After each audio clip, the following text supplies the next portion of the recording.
allow them to do so. Thank you. Recording in progress. Thank you, Chelsea. Yeah.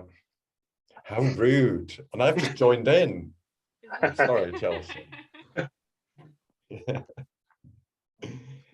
Right, folks, I will make a gentle start. I'll get the slides up. Thanks so much for joining us. I know you've got lots on this week and next week, so I'm really grateful and chuffed that you've made the time to join us on this little exploration of purpose. So those of you who are with us this morning, I'm going to try and do a similar thing. I'm going to try and convince you of why it's useful to consider our purpose, and then show you how we can do it. And I guess the thing just to start with is sometimes we can lose connection with our purpose in the workplace. When things are really hectic and busy and challenging and demanding, we can be so exhausted that we kind of lose sense of, why is it we do this job again? And I think that's what our aim is to explore this afternoon. And just to recap or introduce you to how this will work, recommend you have a pen and paper handy, just in case you want to have a go at some of the exercises. And you will get a copy of the slides, a PDF of the slides, and a link to this recording after the session too. It takes me a while to process those links, but they should be available either later today or tomorrow morning. So that's that bit. And we love to get your questions, your insights, your reflections. And because we've got quite a few on the call, what we ask is that you pop these in the chat box for us. If you pop them in there, and then your colleague will kindly check that chat box and share your nuggets and your pearls of wisdom, so we can make it as interactive as possible. And sometimes you might invite people to jump off mute and have a chat with us as well. But in the main, just so we can manage the background noise, if you could leave your mic on mute if you're not speaking, that would be great. And look after yourselves. So this is a workshop around well-being. So if you need to stretch, to get up, to go to the loo, to get a drink of water, whatever you need to do, go for it. You don't need to ask permission or raise a hand or anything. Just go for it. Really look after yourself during these sessions. We will finish by, now let me get my timing right. We'll finish by 2:30. Will's nodding, I've got that right. And we'll definitely finish by then. We might finish a little before then. We'll see how it goes, but that's our hard stop. Please feel free to pop stuff in the chat as we go along, to ask questions, anything that's coming into your mind. But to get us settled into thinking about purpose, I've got a quote. I've got a quote from a psychologist, neurologist, kind of a multi-talented fella all round, called Viktor Frankl. And he said, everything can be taken from a person but one thing, the last of the human freedoms, to choose one's attitude in any given set of circumstances, to choose one's own way.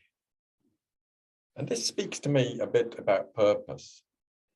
There's always a moment when we can decide how we're going to be in any scenario in life.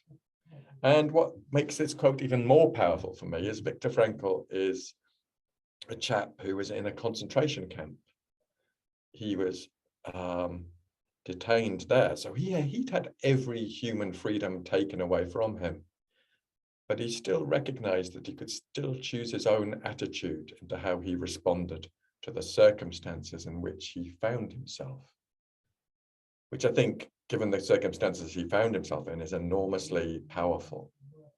So that's kind of easing us into the topic, if you like. But before I go on, let's just do some introductions for those I haven't met yet, and for those watching on Ambitious College repeat iPlayer type thing. And Will is going to do the introductions. All right. Hello again to the people just joining us. And I will run through the introductions for those whose first session this is. Just to mention, Ross, as well, it sounds like some people are on lunch breaks, and so we might have people filtering in across the session, but no worries. So for those of you that don't know me, I am Will O'Donnell, and I'm one of the behaviour analysts over at West Thames. This is my 8th year with Ambitious About Autism, and in that time I've worked as a labs and a slabs and a coordinator, as well as my current role. So I have a well-rounded idea of what most of you do in your sort of day-to-day working life. I have a particular passion and interest in this subject that we're discussing today, through the work I've done in behavioural science and the role that I do now. And I'm very excited to introduce you to our guest speaker and expert, Ross. So Ross McIntosh is an organisational psychologist. His professional focus is cultivating psychological well-being and flexibility in organisations like ours and the individuals therein. Ross is an honorary visiting lecturer and researcher at City University of London. And his colleague and him, Dr. Paul Flaxman, have developed workplace wellbeing interventions based on acceptance and commitment therapy, also known as acceptance and commitment training, commonly known as ACT. Ross is the host of the world famous podcast, People Soup, which is another great resource for all of you guys, where he talks to a variety of expert guests about psychological flexibility in the workplace. So it's a real privilege to have Ross with us and have his experience and knowledge. And I'm just here as a trusted psychic as we explore well-being and apply the evidence-based practices of ACT to help us nourish our minds and flourish at work. Me and Ross have been meeting lots over the last couple of months, and each session we'll learn a little of the psychological or behavioural theory alongside some practical skills and techniques to support our well-being at work and in our everyday lives. And no matter where you are with your well-being, these skills can be applied, and vast amounts of research over many years has shown the positive impact that ACT can have on people from all different types of places doing all different types of things. So I hope you get stuck in, find it helpful and interesting. I think we had a good first session this morning and people really interactive. So off we go with purpose. Thank you very much, Will. And yes, that's quite a glowing introduction. So we will be checking in at the end to ask you how you found this, whether you found it useful. And just if anyone's wondering about this beautiful art on the slide, this is our own attempts at self-portraits. And you may notice a sort of almost a family resemblance there between this going on there. I did say to Ross when he asked me to do this, I was like, well, I'm basically doing the same thing, but with no glasses. So pretty much that. Well, I hasten to add, we're not related, but yeah, there's a certain similarity there, I would say, except, of course, I'm much older. I could be Will's grandfather, I think. So, so yes, let's crack on. Because what we're doing over the next hour and a bit is we're creating a space, we're creating a virtual space for us all to pause, reflect, learn and share. And the thing is, I don't know what it's like to be you. I don't have any expertise in what it's like to be you watching this, wherever you are. I don't have any expertise in navigating your life or the challenges of your work. But what I do have expertise is in hopefully bringing behavioral science to organizations in a way that's accessible and helpful, useful, and perhaps even fun. But you can be the judge of that. So what I ask is that you bring to this work bench, you bring your experience, what it's like to be you, the challenges you face. And I'll bring with Will these skills and this behavioral science, and we can meet at the workbench and see how they fit. You can reflect and say, yeah, I think that could work for me, or yeah, I experienced that. So that's the idea of this. And what I'd like to do is start by checking in with you all. So I'd like to check in. And I want to do this by asking a question. And it's a new feature of Zoom for me, but we've got a poll. So fingers crossed, I'm going to share with you a poll with a question on it. There we go. So the question is, how connected do you feel with your purpose at work today? Where 5 is you feel very, very connected, and 1 is not connected at all. Now, I know you're in a sort of training and learning couple of weeks, but still just answer this as you feel today.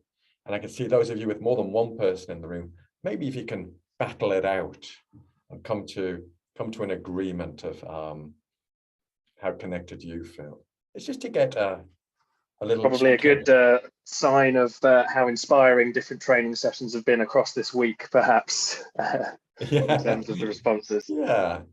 Yeah. Okay. So I'm going to show you the results. Oh, there's still some results coming in. I'll leave it a couple more seconds. Right. Let me show you the results.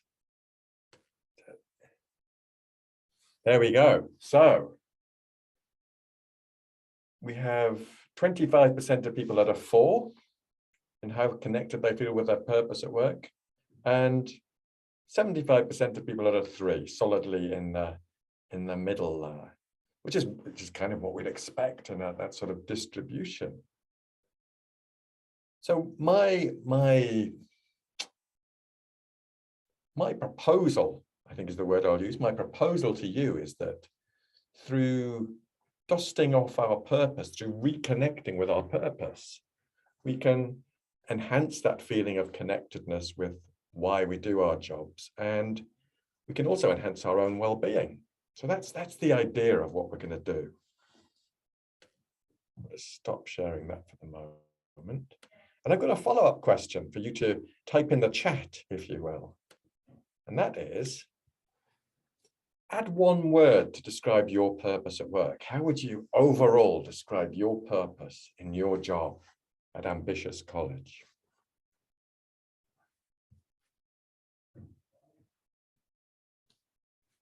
And we'll share those as they pop up.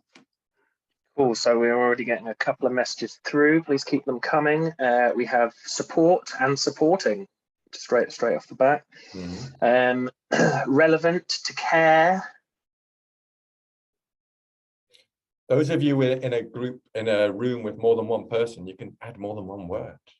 There's a thing. Yeah. Keep firing them through. Anything else that comes to mind? Teach. So to teach, to support, to care. Support and improve outcomes.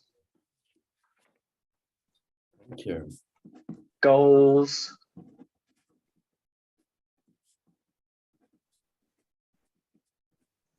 Right. Nice. Keep them coming if you will, and I'll keep the chat open.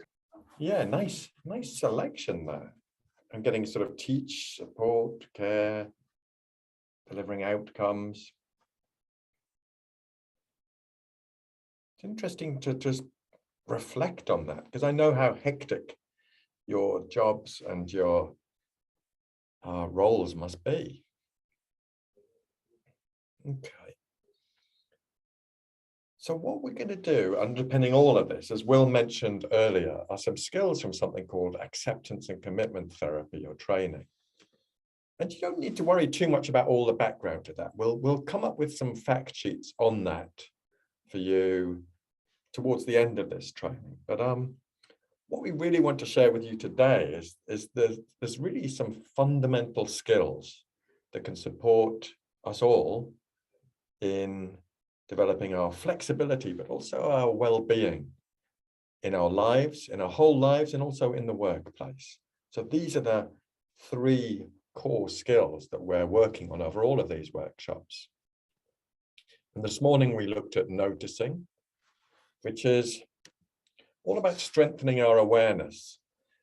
And we talked about this morning in workshop 1, how we can miss out on a lot because our mind is wandering off.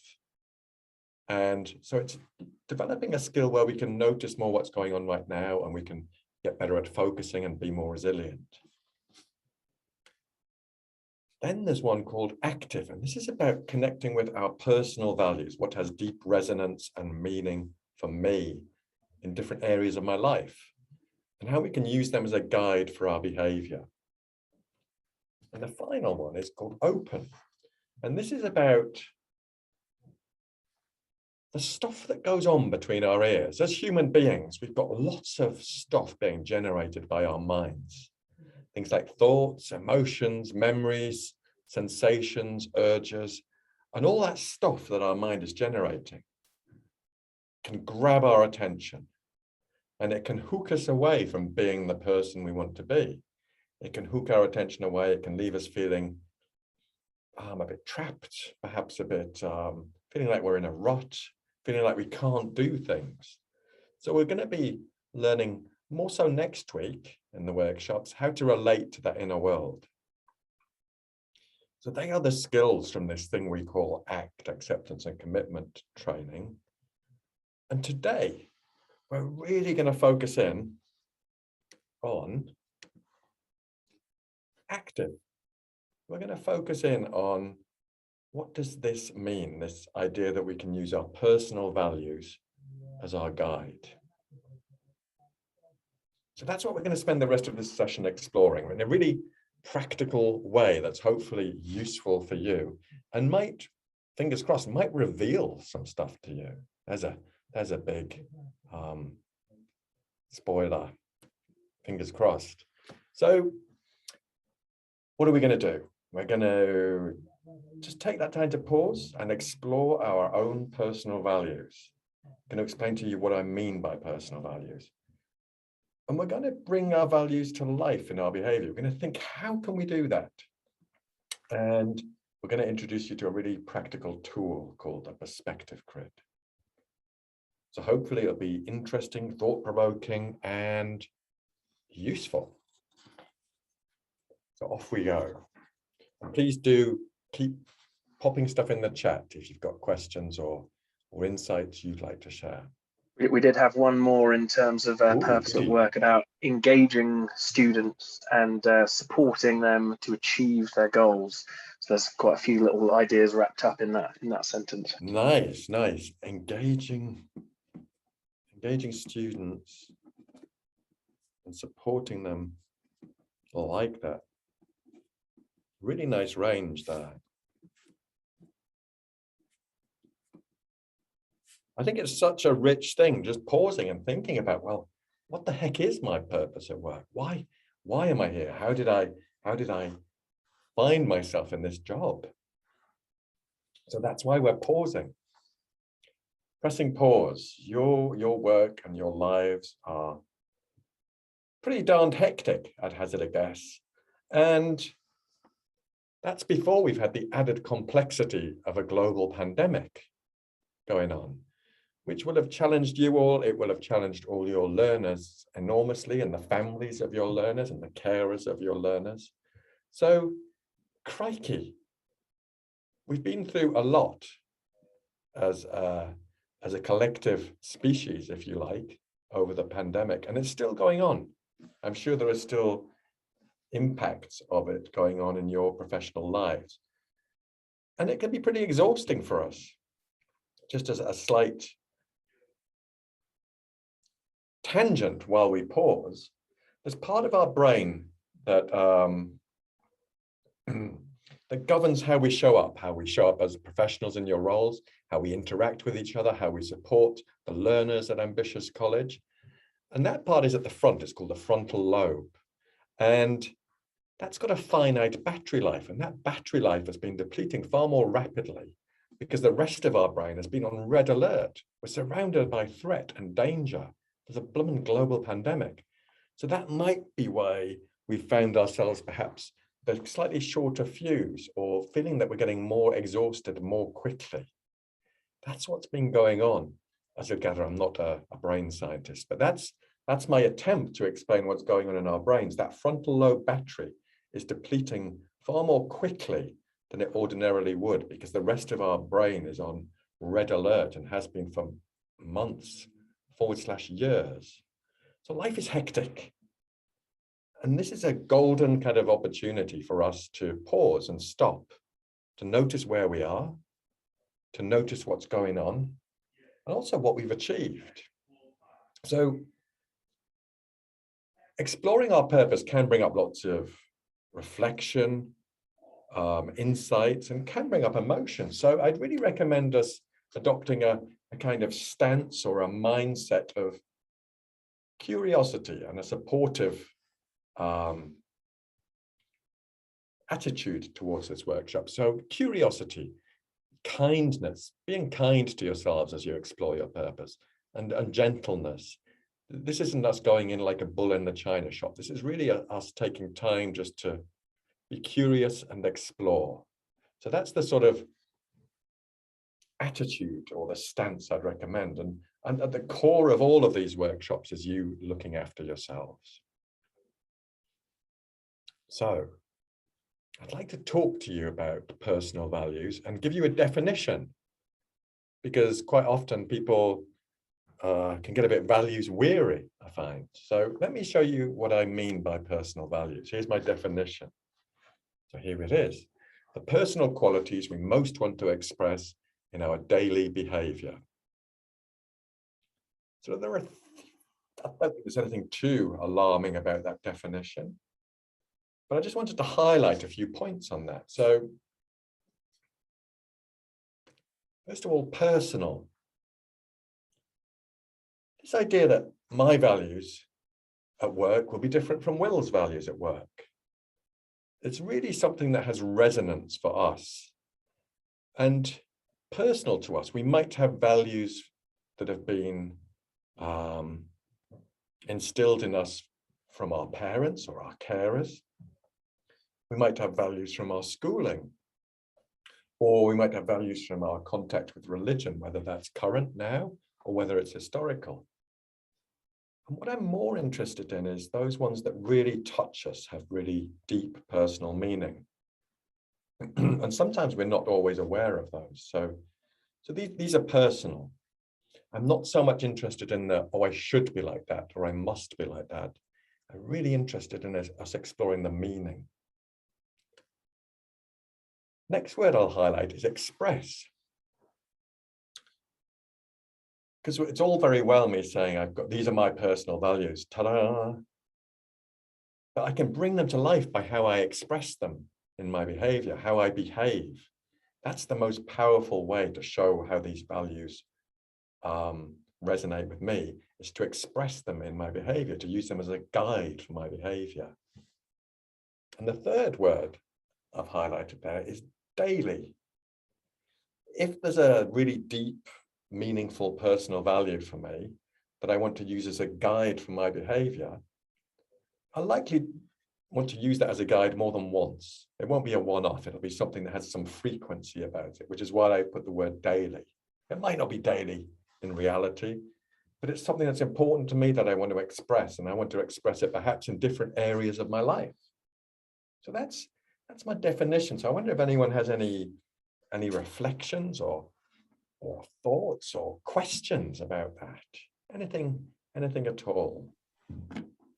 I think that is one of the interesting parts of this particular work and this puzzle, is that actually it is about areas of life as well. And not only is it personal to the way that I do my job compared to the way that you might do your job, but it's how I do my job compared to how I am when I'm with my friends, or what my purpose is when I'm playing sport with a team, or my purpose within my family, or my purpose within my relationship.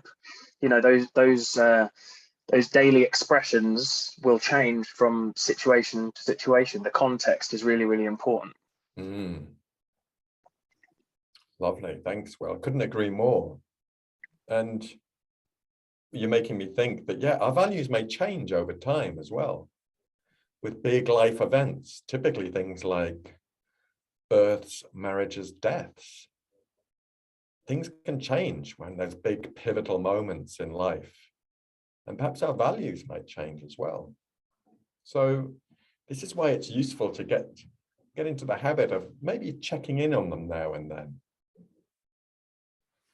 So that's setting the scene with our little definition. And a few more words about values, because what they can do is they can give us that purpose.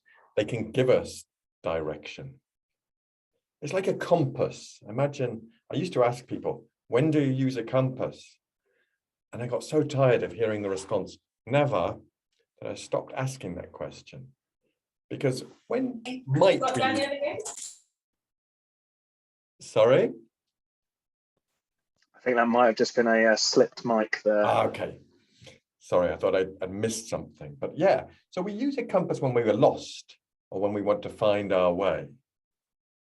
And the idea is our values can be like a direction on that compass that we choose, that we've chosen freely. They can be a reminder of our purpose. In turbulent times, we can get out our compass. We can get out that compass and think, right, what actually is important to me in this scenario, in this context I'm in?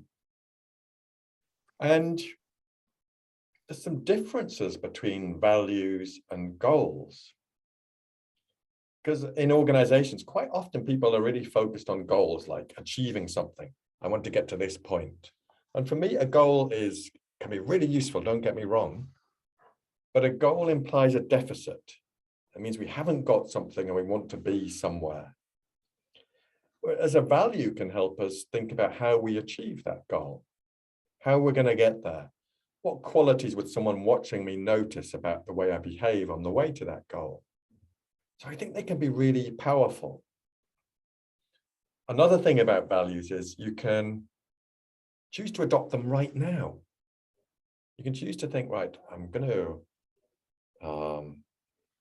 have a meeting later on today, and what values do I want to bring to that?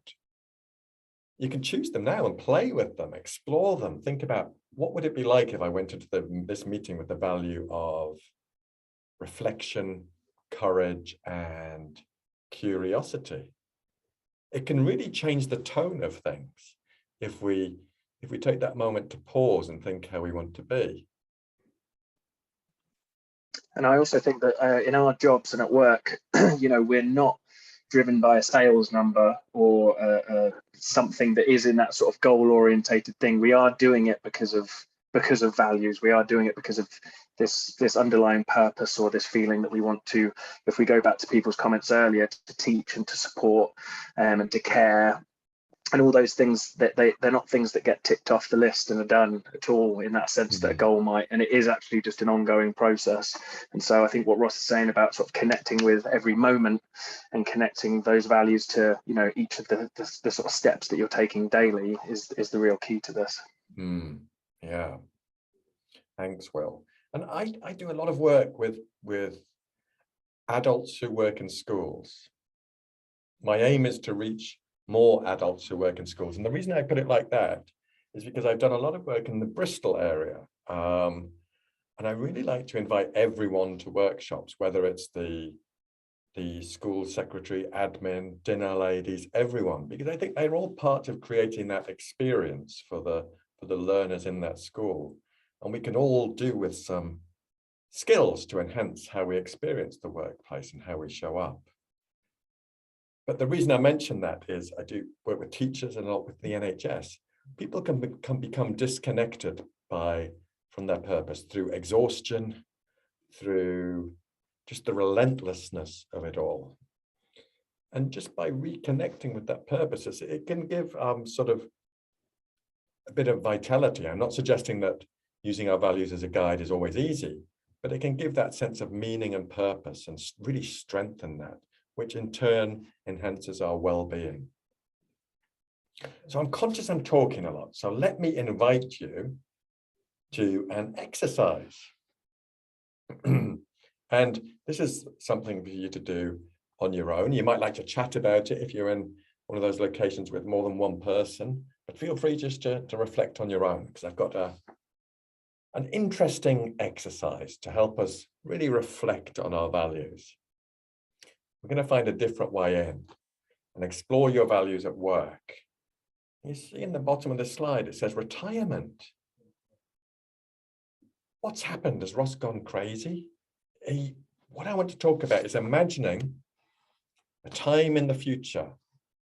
Some of you it may be more distant, some of you may be closer. And imagine it's your retirement party. And you can suspend all logic and science here. You can be as creative as you like. So maybe at your retirement party, you've got everyone you've worked with over your whole career. Magically, they appear, whether they're still with us or whether they're not with us. And at this marvelous retirement party with all the usual fare, just think about 3 people standing up to make speeches about you at work. And these 3 people might talk about what you stood for in your career, the impact that you've had on them or others in your work, and maybe some significant moments like, oh, remember the time when. So thinking about taking you into the future, thinking about this, the question for you all is, what would you love to hear them say? What would you love to hear those 3 people who stand up and make a speech at your retirement do? There's no limit to your creativity here.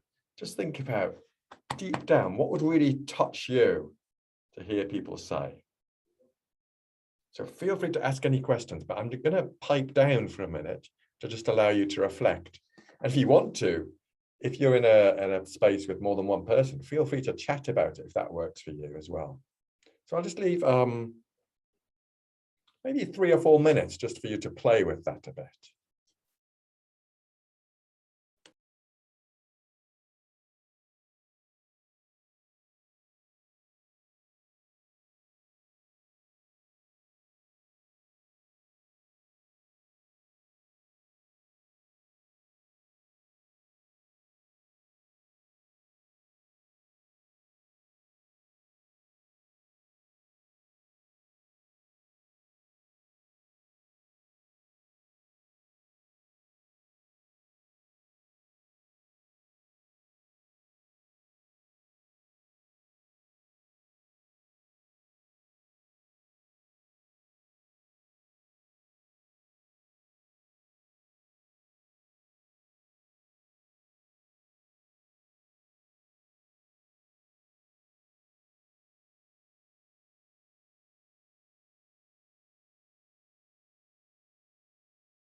How are we getting on, folks? Now, you don't need to share this with me. It may be something quite personal to you, but I just wondered if anyone was willing to share any insights they got from thinking about that little speeches at your retirement do. And we do have one in the chat already. I don't know if you want people to come on mic as well, if that's easier. But one in the chat we have. I would like people to talk about my achievements, how I made work move more smoothly, how I was supportive, what I stood for, and my interactions with others. Nice. Sorry, Ross, I've just pressed the wrong mute. No worries, Will. Thank you. Anyone else willing to share? Will, you're on mute now too, by the way. Anyone else willing to All right, share? I'm back off mute. I was just saying on mute this because we look so similar. I keep muting your head instead of my head. I think that's where it's coming from. That my work made a difference to someone's life. We have in the Ooh. chat. My work made a difference to someone's life. That kind of gives me goosebumps a bit. Yeah, that would be amazing. My work made a difference to someone's life. Yeah, I love it. Yeah, and I have to say I had similar things in mind as well. You know, changing the life, I think, of some of our learners is probably a big one. Making a difference. We've got some more coming in the chat now. Making my parents proud. So another one that. Wow. Yeah, another one that you feel that one. That I was friendly, kind, and always willing to help. Beautiful. Beautiful. Thanks for sharing, folks. So hopefully you've got some snippets, some phrases, some sentences, some words, but I'd like to kind of distill that down into some key values, really. And I'm not going to leave you just from scratch. So I've created a slide with some values on. We worked on this, and these are just suggestions to get you started. But maybe if you come up with 3 or 4 values based on what you've just done, based on those speeches, choose, I would say, 3 or 4 of these that really resonate with you, that really make you think, crikey, if people viewed me as that in the workplace, that would be blooming amazing. So again, I'll leave you for, say, 2 or 3 minutes just to pick 3 or 4 of those. And of course, if one that's not there, you can add your own. But just jot down maybe 3 or 4 that really ignite you, that really maybe give you goosebumps or whatever, that resonate with you in some way. You don't have to know why. So have a go at that, and then we'll come and check in again. We'll be using those as we move forward for the rest of this session.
We've got some trickling through on the Oh, chat box. marvelous. Would you like me to share? Yeah, I'd love it, please. Yeah. Right. So we have persistent, accountable, kind and caring, committed, and then in big capital letters, fun. Yes. Good one, be fun. Playful, caring, open and kind. We have empathetic, reflective, trusting, caring, creative, committed, compassionate, dedicated, dependable, humble, dependable, honest and reflective. Nice. Great words coming through. And notice already the different permutations there, really making it personal about what would really have meaning for you. I love it. Thank you. Thank you, folks, because keep them somewhere safe. Don't lose them, because what we're going to do is we're going to use a tool to help us work out how you could bring them to life. How could you express them in the way you show up in your work? So we're gonna have a look at this tool. We're going to have a look at this tool that we call the perspective grid. And this is a tool that represents all those skills we discussed, but it's a way of looking at the road ahead, and using this tool. My proposition to you is, if you can use this tool to help you be the person you'd like to be a bit more often, and also notice what's getting in the way. So I'm going to introduce you to the tool. I'm going to give you an example from my life. Then my dear friend Will is going to give an example from his life. And when we get to Will having a go, I'm going to invite you to have a go too, just to see what it's like to use this perspective grid, whether you think it might be useful for you. And we're going to use it in a couple other of the workshops too. So this is kind of a preview of that. And as I say, what this perspective grid does is it brings together all these skills of noticing, using our values as a guide, being active, and getting a handle on that stuff that could get in the way. So let me have a go at presenting the perspective grid to you, and feel free to ask questions as we go along. So, folks, here's the perspective grid. Don't be alarmed. This is meant to be a blank slide. I'm going to reveal it bit by bit. So the idea is that we can look at our life through this grid in 2 dimensions. The first dimension is represented by this vertical line. And what I'd suggest to you is that in any scenario in life, we can move towards who we want to be, and we can move away from who we want to be. And we'll always do both. This isn't turning you into some sort of saints, the saints of ambitious college. This is just helping you, as I say, be the person you'd like to be a bit more often. So we can always move towards who we want to be and really show up as the best version of ourselves. And sometimes I can show up as the version of myself that I'm not that proud of when I'm moving away. So that's one dimension. And the other dimension, it's got two sides to it as well. There's one is the world of behavior. So this is how I'm showing up in the world. This is how you could observe me in the world. If there was a camera following me around, it could capture how I'm being, how I'm behaving. And at the same time, in any scenario in life, there's stuff going on inside our heads. And that stuff inside our heads in our inner world can influence how we show up in the world of behavior. And at the core of it all is our old friend, noticing, and noticing in a particular way with curiosity and kindness. So that is the bare bones of our perspective grid. It's a tool that we can get on one piece of paper to just think about how we'd like to be and what might get in the way. And the rest of this session, we're going to explain, fingers crossed, how to use it, and invite you to have a go at using it too. So let's give it a bit more content there to help us work out what goes in each of those quadrants. So first of all, we can put a scenario, and this tool, this grid, can be used for any scenario in life, whether it's a big thing like how I want to be in my relationship with my dad, or whether it's a small thing like, or smaller thing, like how do I want to be in the big meeting I've got next week? So we can use it for many, many different scenarios in any area of our life. And to help us populate each of those quadrants, we can ask ourselves some questions. So we're looking at our inner world first, that stuff over on the left. And we can think about how would you like to be? What personal values do you most want to express? And then here's the rub. Being a human being, when we think about how we'd like to be, our mind always produces some other stuff. And typically a lot of that stuff is unhelpful. And that could be things like thoughts, emotions, memories, urges. And that unhelpful stuff could interfere with expressing our personal values. So it's like two sides of the same coin, if you like. I can think about how I'd like to be, but then at the same time, my mind generates this unhelpful stuff. And that all goes on in my inner world. That's all going on in this magical world between my ears. No one can see it. Only I can be a witness to that. But both of those quadrants can then influence how we show up in the world of behavior, in the real world, interacting with our fellow human beings. So if that unhelpful stuff is grabbing my behavior, I might do some particular stuff that probably isn't that productive or functional or helpful for me, or for the people around me. And then similarly, if I'm really trying to express my personal values, there are conscious steps I can take. There are conscious behaviors I can do that really help me express those values. Don't worry if this is still seeming a bit whoa, because we're breaking it down and then we're going to give you some examples. So please feel free to ask questions, because the only other two things I want to put on this slide are, so we've got our inner world over there, that's going on in our heads. And over here, this is the stuff that could be captured on this rather grand film camera, cinematic camera, I think I might call that. So that could be observed. So that's our complete perspective grid. Any questions or reflections?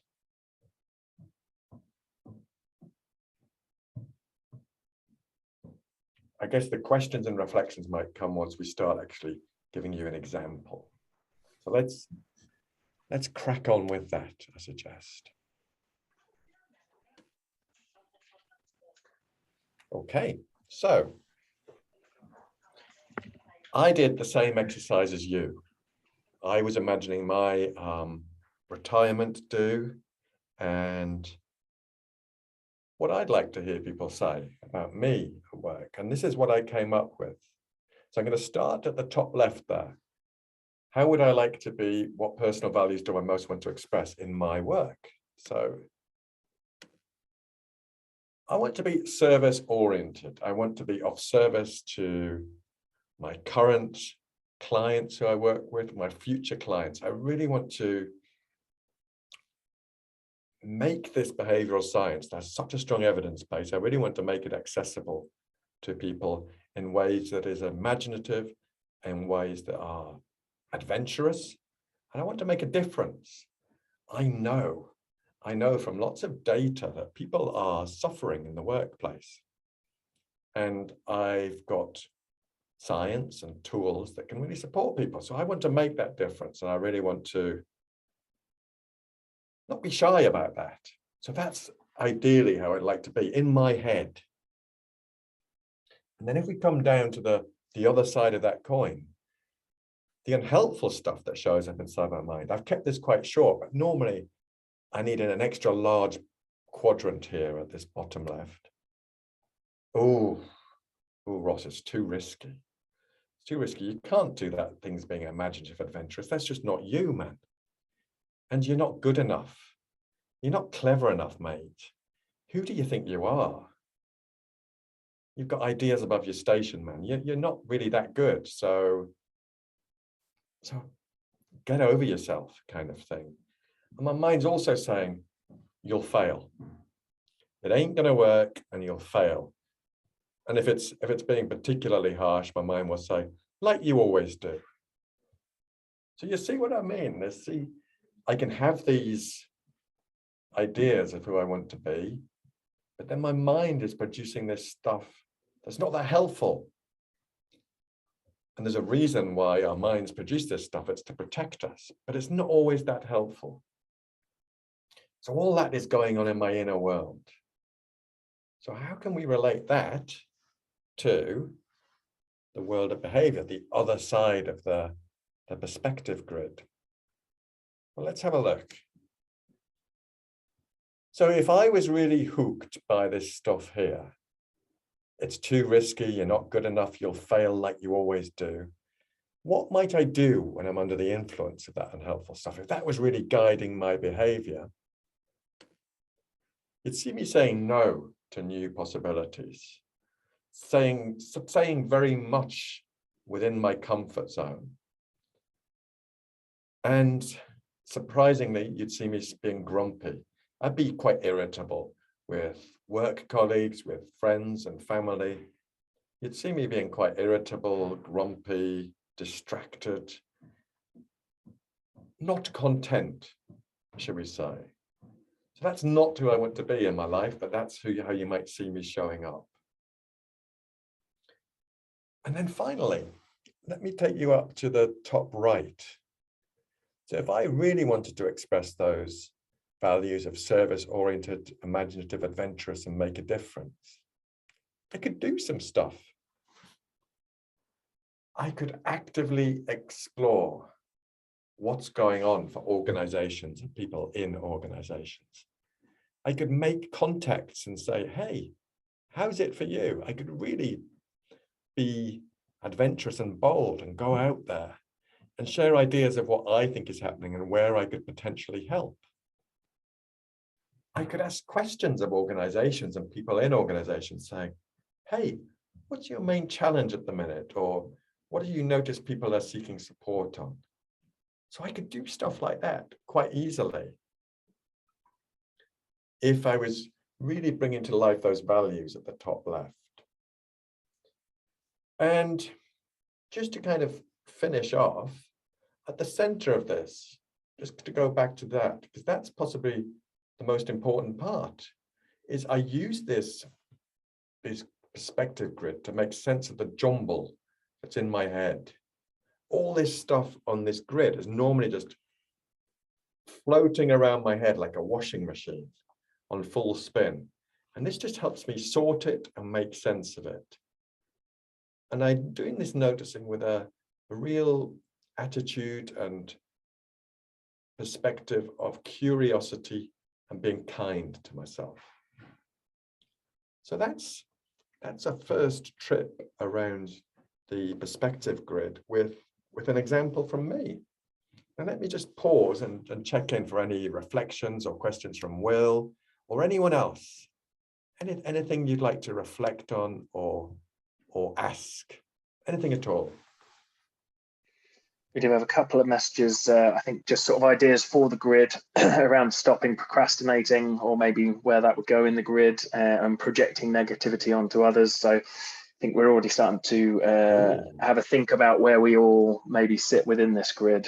And as Ross says, this is all about kind of noticing all of those things, because we can kind of get bogged down, certainly for me, so bogged down in that inner world of storytelling in my own head that you just forget almost everything else that's going on around, and just recalibrating that and applying it to the context, whether that's the broader idea of work, or as Ross is saying, a more specific thing or a big idea that's outside of work altogether. Yeah, thanks, Will. And you mentioned procrastination. Procrastination is probably would show up here. The active procrastination would be about a world of behavior that could be observed. So, oh, well, do you know what? I'm not going to go out on my bike tonight. I'll go out on my bike tomorrow because I'm a bit weary today. And that could be driven by lots of inner stuff in my head, like, oh, I can start that tomorrow, mate. You don't need to start that now. Or perhaps, oh, you've worked hard today. Have a break, man. And actually, perhaps what I want to do is really get out there and exercise my body. So you get what it's starting to emerge. So thank you for sharing that. Keep sharing your stuff, please, as we go along. Because I'd love it if you'd have a go at this yourselves. And our Will is going to take us through an example from him doing this exercise. So if you want to have a go, all you need is a piece of paper and draw a rudimentary cross on it like that. And you can follow along wherever you are using your own example. You can use the slide as a template. So let's go on a little adventure. So the invitation is to use this lens or this perspective grid to explore your personal values, how they might come to life in your behavior and what might get in the way. So here we have it again. And now I'm going to do a little mini interview with our Will to invite him to talk about his own. And as we go round each quadrant, what I'll do is I'll pause to allow you to put your stuff in your own perspective grid. So Will, welcome to the hot seat. Hi. So Will, you were doing this exercise. We prepared it earlier because we're like Blue Peter. And tell us about how you would like to be. What were those values you distilled out of that exercise about the retirement? So yeah, much like you, thinking about my work, and the key sort of words that came through for me was the compassionate, the playful and silly and good humor, and then being innovative and creative. And does that kind of really represent the best version of you, Will? That's how you'd really love to hear people talk about you. Exactly. Yeah. When I was thinking about that sort of retirement situation, you know, I mean, I'm thinking of some of the people that are in the office or possibly on this meeting right now, standing up with a glass of champagne.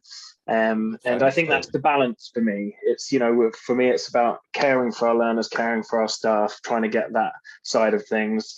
The creativity part has always been in me anyway. And I think that's something that I sort of try and approach every part of life with. And then I just have always thought that having a sense of humor and being able to switch between the sort of the strong, serious, the sensitive, and the silly, they're all sort of important areas for me. And I feel like for me, this is the way I round it out, looking at sort of these as three areas, Nice. all at the same time. Nice, thank you very much. I notice your retirement do is quite posh champagne. You'll be telling me you're going to have vol au vents next or something. Vol au vents, chicken wings, cheesecake. Blimey, better get that in my diary. Right, so folks out there, if you'd like to have a go, you write down in the top, let me get this right, the top left of your own bit of paper, those words that you came across previously. Some of you put them in the chat, but those words from that exercise previously, maybe choose some new ones based on what myself and Will have put. But get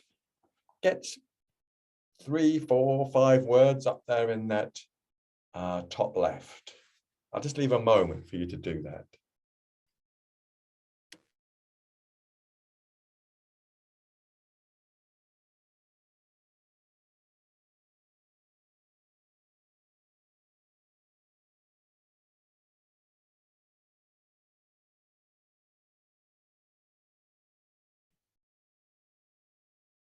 Okay. So we're really getting to grips with how to use this perspective grid. So, Will, I'm going to take you down, staying in the inner world. I'm going to take you down to explore that unhelpful stuff, the other side of that coin, if you like. And Yeah. what unhelpful stuff might show up inside of you, like thoughts, emotions, memories, urges, that could interfere with you expressing these values? And these certainly, I'm thinking about sort of the end of a half term, or the end of a term, or the end of the year, especially when these things start building and building and building, and other pressures and expectations are there, and you're also tired, and you've got these things going on. I generally have that feeling of being overwhelmed and that feeling of stress bubbling, and in my head, having maybe the words going around, "This is too much, can't deal with this, don't want to do it." And then the amount of people I speak to in my profession and similar professions that have that kind of imposter syndrome thing, and having that idea that, oh, you don't really know what you're doing, or maybe thinking that other people are saying those types of things. And then a little bit of language down the bottom. If my mind is being particularly cruel, will be, people think you're a, enter 4-letter word there. For the purposes of a recorded training, I'll say fool, but you can imagine something else ticking over in the mind, maybe when I haven't got something done in the way that I wanted to do it, or, as I say, if I'm feeling all that sort of stress and overwhelmed in general, suddenly the little voices in the conversation start going in the mind. Thanks so much, Will, for being so open. And I think looking at those from Will, it's kind of like, blimey, mate, that's quite harsh. And this is what we find, that our inner world, that unhelpful stuff, can be quite harsh and critical of ourselves. So, folks, here's your invitation. Have a go at thinking about what shows up in your mind particularly when you're thinking about Will was thinking about being compassionate, playful, good-humored, silly, innovative, and creative. What's the stuff that shows up for you when you're thinking about being that? So jot it down, and I'll give you a couple of minutes just to get some of that down, and then we'll come back and discuss it a bit.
We have a couple coming through on chat.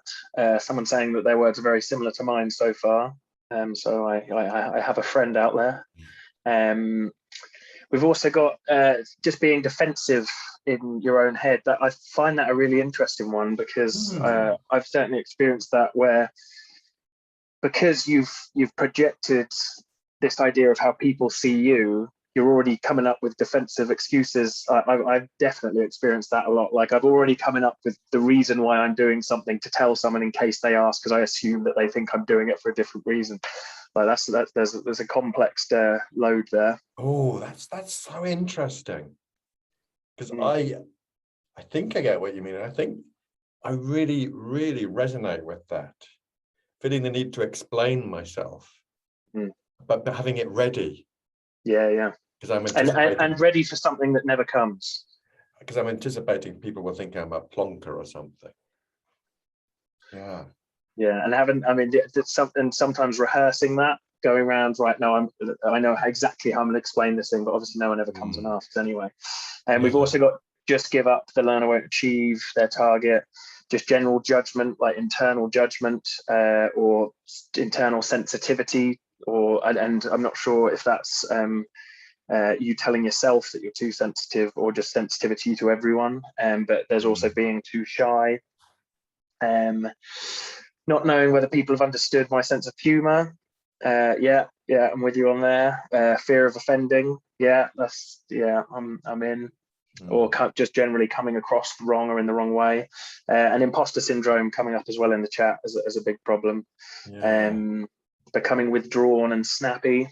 Yeah. So I guess that one might be leaning into the external world a little bit, but great stuff. Thanks for sharing, everyone. Yeah, thanks so much. Because there's some themes I noticed there. First of all, imposter syndrome. And I don't have the source data, but my very learned colleague, Paul Flexman, said about 96% or so of us experience imposter syndrome in some form in our working lives or in our lives in general. So we're not alone, if that's any comfort to you. And some people might say, why are you asking us to reflect on this? I'm really grateful you are, folks out there. Thank you so much for sharing this. But why are you asking us to reflect on this? Because I say because we don't often do it. We can take this stuff at the bottom left as the truth, as gospel, as how things are. It's like an inner dictator for us. And it can really influence how we show up. My colleague, Paul Flaxman, aforementioned, is from Essex, and he says it can do a job on us. I believe that's the Essex vernacular. But he says this stuff in the bottom left can really do a job on us. So if we don't shine a light on it,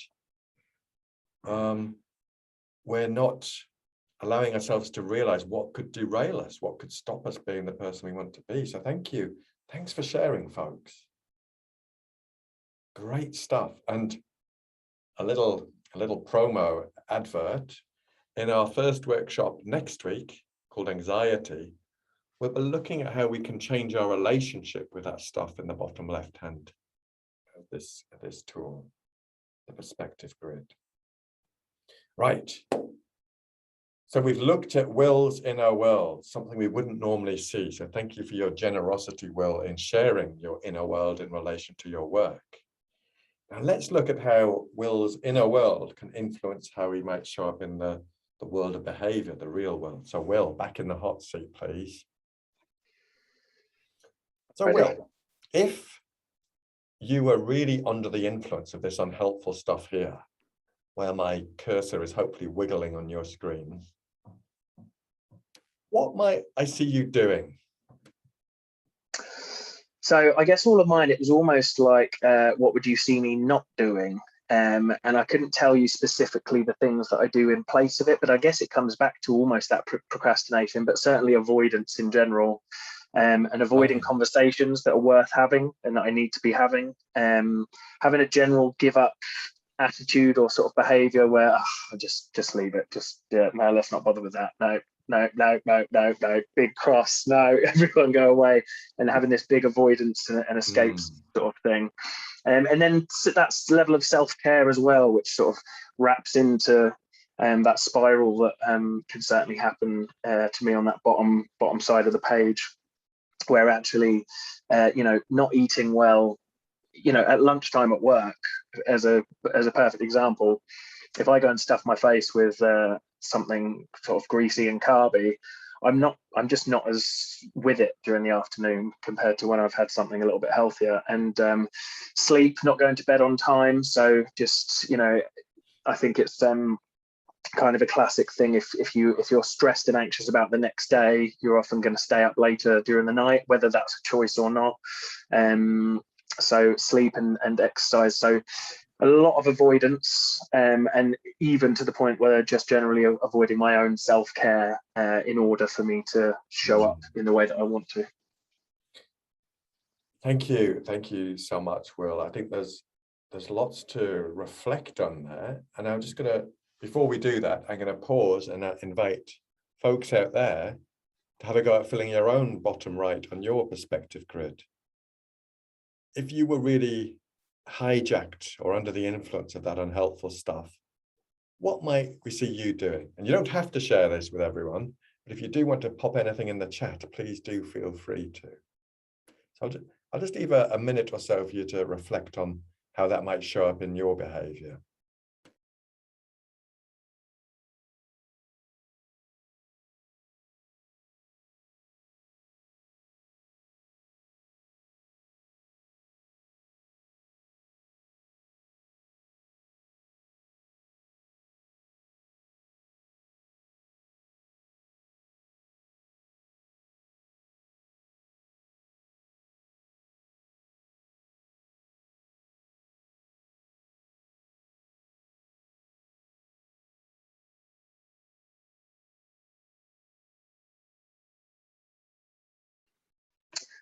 Things are coming in thick and fast, Ross. So I'm going to just start reading them out. Please keep them coming in if you're willing to share. But we've got procrastination again. Question everything I do after I do it. Yeah. Oh, that sounds familiar. Yeah. Yeah, absolutely. Just becoming stressed, and the physicality of that. Avoiding conversations as well. Hibernating. Yeah, I can relate to that. Don't speak to people when I'm in that mood. Self-care again, getting into bad habits, complaining and moaning, isolating myself from friends and family, and being in that sad, low mood, questioning my purpose. It's a very interesting one. Not keeping to my normal routine. Not show everyone my wonderful smile. Oh. I thought I'd note as well, I'm not reading out names across, just in case people are wondering, just because obviously we're recording everything anyway. Yeah, so not showing everyone your wonderful smile. Agreed. Big anxiety, so actual physical anxiety sort of symptoms. I agree with sleep, poor diet, then making my mood worse. Isolating again, avoiding. So yeah, lots of escape and avoidance going on. Yeah. Wow. Thank you so much, folks, for sharing. I love it that you're willing to do that in the services of us exploring this purpose, because I think that avoiding stuff can be quite powerful. And something that struck me about what you said, Will, was maybe going for a carb lunch, getting down to Greg's, getting a delicious steak bake, or the vegetarian version also available. You really are Northern, aren't you? Oh, hell yeah, man. And and that in the moment when you're just having that steak or vegan bake can be a moment of ecstasy, deliciousness. Wow, this is amazing. But actually, in the longer term, it's probably not who you want to be in terms of your own self-care, having that every day. So yeah, that's those in the short term. Some of that stuff can feel really like a relief, that avoidance. Yeah, and we see it in so many different ways. Just drinking or smoking or playing video games or scrolling on our phones. They're kind of the real common ones that obviously come up for people every day. And not to say that any of it isn't a great load of fun, but it's about how much you do it and how much of it is actually just trying to escape those feelings and escape those things. And just as just coming back to the core idea of just noticing that you're doing all of this stuff as a starting point, and then sort of decision making from there. Yeah, I noticed something in the last few months. I thought, oh, I'm going to explore TikTok. Oh my goodness me, what a mistake that was. I was like transfixed. And then I started looking at the data on how much time I was spending on TikTok, and it alarmed me. So I uninstalled it. It was like, this is where I go when I want to avoid stuff and just look at people doing daft stuff. Yeah, not before releasing your own dance video, I'm assuming, though. Shh. Yeah, so you see what stuff going on in our inner world can really impact on how we're showing up. So let's go up to that. Let's finish on that top right quadrant. So Will, back to you. If you were bringing to life those values of compassion, playful, good-humored, silliness, innovative, and creative, what could you do to move towards expressing those? So kind of on that flip side of avoiding conversations, just spending more time with people, getting to know them and building the rapport, learning about them. You know, it's something that I have done a lot of work when I am feeling that in that sort of bottom left hand corner way. I'll go and spend some time in a classroom with some learners, you know, reflecting with some of the staff. And actually spending real time sitting there, not sort of having the conversation for a couple of seconds and then quickly escape avoiding and running away, but actually pushing through that little anxiety barrier or that stress barrier or that thing saying, you've got work to do, you've got to do this, you've got to do this, you've got to do this, and just being and having that time. And you know, as part of that as well, just sharing the ideas and being transparent with them, and potentially even transparent about sort of where I'm at or what I've got to do or how I'm feeling.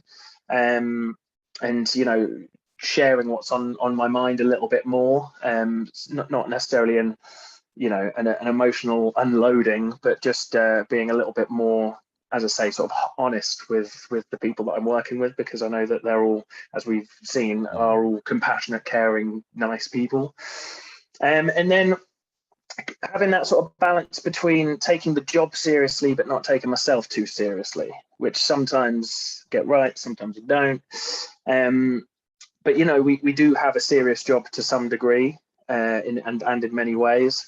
But if I throw too much sort of serious emphasis on it, then I can really sort of get dragged down to that stressed, overwhelmed area. Whereas actually, I have to remember that I'm also just me. I'm just a silly bloke who's trying to do a job. So trying to find that balance between the importance of the job and getting that done, but the fun side as well. Thanks so much, Will. Really, really grateful for your openness and your reflection there. So folks out there, if you want to have a go, looking back at your values, what could you do to move towards expressing your personal values? And I'd say keep it small. Think of the smallest thing you could possibly do, and then we can build from that. But I just want you to get the experience of using this for the minute. But so I'll just stop talking for a minute or so and let you have a chance to think about that top right. And if you do want to share, just pop it in the chat as well.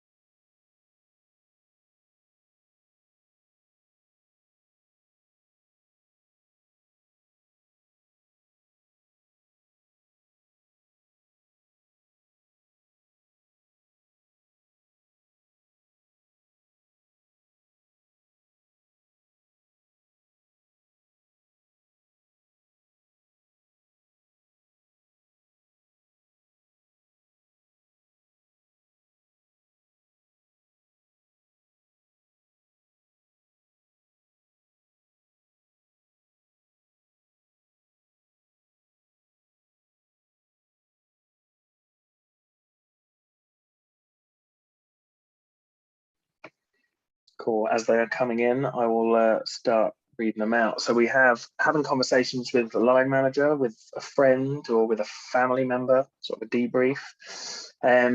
Become aware of things that stress me and try to avoid them. Take things one at a time. Take some me time. So I guess that taking things one at a time is certainly a really, really solid, simple step that can be immediate, which I really, really like. And having that me time and that space to look after yourself as well, which is like so important. We've got say yes and be open to other people and experiences, and remind myself why I'm doing what I'm doing. So hopefully this is helping in doing that, and that can be done as well. Be patient with others, or be patient when others are expressing concerns. Making a realistic to-do list and sticking to it. Spending more time focused on being in the present and taking time for self-care. Push myself out of my comfort zone by doing something new or changing my routine. Swim or run. Spend more time with people. Do more self-caring activities. Drink more water. Connect with people. Chat with Will. Change the environment. Being healthy, looking after my well-being, keeping fit, yoga, meditation, take up hobbies. Yeah, great. Loads of ideas there. Blimey. Thank you so much, Will, for sharing those so beautifully. But thanks to everyone who's written that stuff. That's really, wow, overwhelming what you've put there. And hopefully it shows me that you're finding this tool a little bit useful, the perspective grid. Because the knack for us all is, can we do a bit of that stuff? Can we take small steps towards that stuff in the top right? Even when this stuff in the bottom left is showing up. That's the key at the heart of what we're doing here.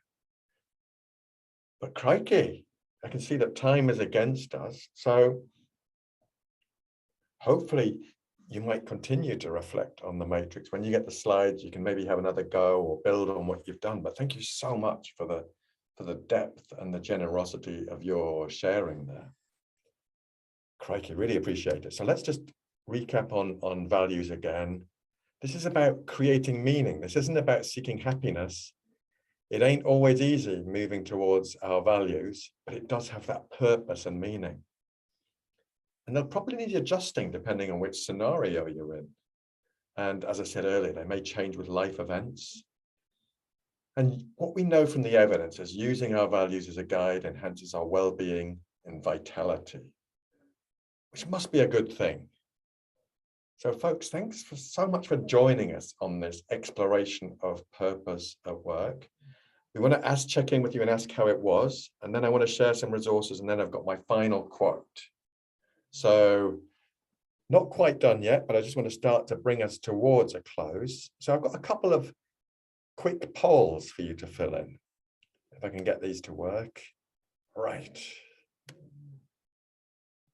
First question is, how useful did you find this workshop?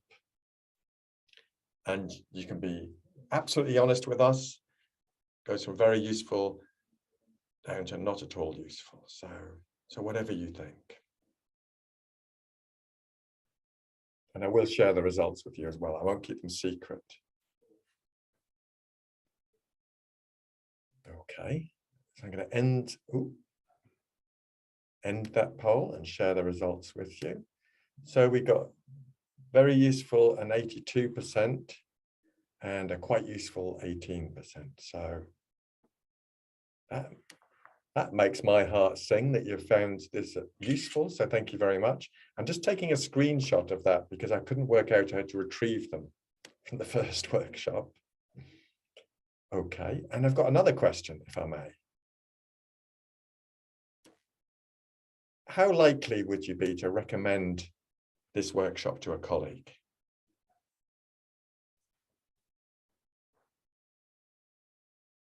Just give us your reflection on that, please.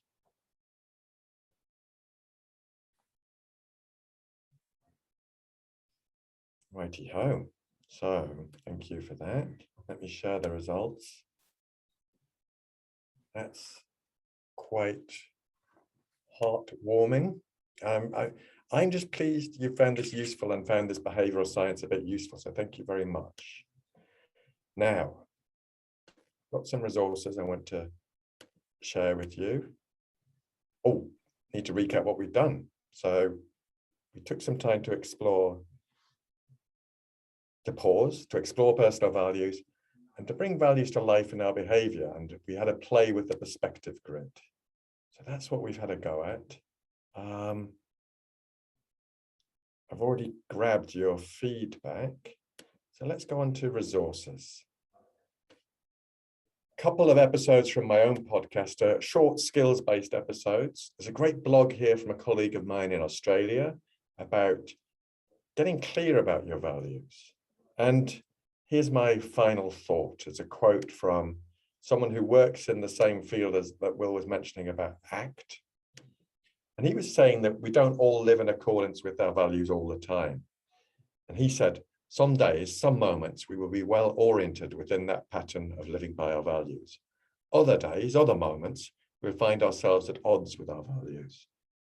In that moment, the moment in which we notice that we're out of alignment with our values, can we pause, notice our dislocation, and gently return? It's difficult to imagine a value of any magnitude that will not involve a lifetime of gentle returns. And I love that quote, that lifetime of gentle returns. We won't always nail expressing a value, but we can always return to them because they have that deep personal meaning for us. Time is against us. So I'm gonna just stop sharing for a moment and say thank you so much for joining us. Thank you to Will for being such a magnificent co-facilitator.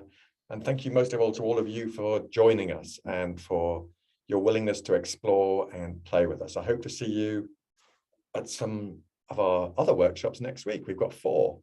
And I'm not going to say a time because I'll probably get it wrong. It's essentially the same times, but you guys will all receive the timetables next week.